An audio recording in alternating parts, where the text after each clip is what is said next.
Retro Quickies. Action 52, games 31 through 35. 52 games, all bad. We're in deep, so let's keep going. Fuzz power. You're a hairy troll walking through the woods, battling against razors and hair care tools. It makes no sense, but I'll give them credit for having a diegetic health bar, as you can tell how many times you've been hit by how thick the fur is on your character. Eat your heart out, Isaac Clarke. The background is also not bad, in that I can actually tell what it's supposed to be, even if there are no platforms and only an occasional boulder for you to jump over. But hey, someone actually tried a little bit here.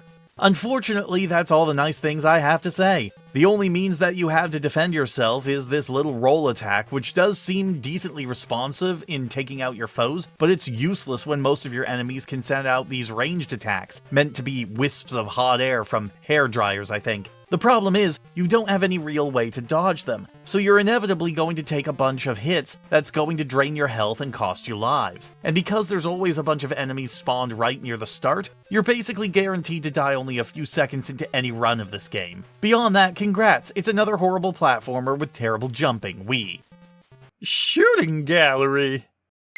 I don't get the point of this one. It's literally a shooting gallery. You shoot at targets that appear spontaneously on the playing field. They can't hurt you, you don't run out of ammo, and there's no time limit, so you just keep shooting until you get bored, basically meaning that there is no progression at all in this game. So, no point in playing it, I guess. Bye.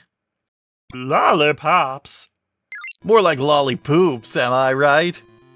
I'm so sorry, please don't leave. Anyway, it's another really bad platformer where you play as a guy armed with a lollipop, destroying candy enemies. The only thing that really makes this game any sort of interesting is, since you have a melee attack that forces you to freeze in place, you can actually fall from a greater height than any other game, since attacking resets the fall distance. So, if you jump up and fall from a great distance, you can just rapidly keep attacking and you'll be totally fine. Beyond that though, you aren't playing anything any different than Ooze or Fuzz Power or Bubblegum Rosie or any other platformer. Different look, same code basically. Evil Empire.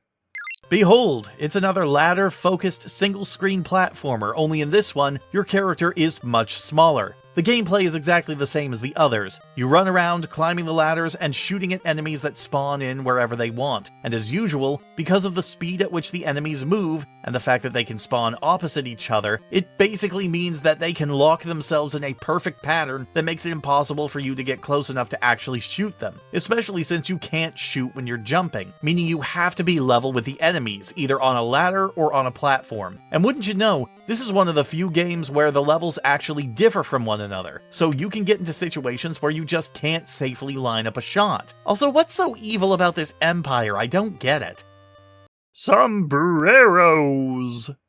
The following review is brought to you by Google Translate, and I am so sorry to anyone in my audience who is fluent in Spanish. And yes, we're doing this bit again. Hola, señores y señoritas, me llamo es Gumbasa. En este juego, eres un hombre con sombrero y arrojas cosas a las aspergados a los coches que intentan atropellarte en un barrio suburbano. El fondo se ve bien, puedo decir lo que es, pero el juego no hace nada para separarse de juegos como Silver Sword. Es muy fácil que es juego, porque al menos puedes mantener presionado el botón y progresar. Pero aparte de eso, es muy aburrido. No lo recomendaría. And there you have it. Once again, we've ripped through 5 of these games and at least the end is in sight. And let me tell you, next time I tackle a multi-video project like this, I think I'll keep it to something that's actually good next time. So look forward to that. Oh, and whatever's left of this series too, I guess.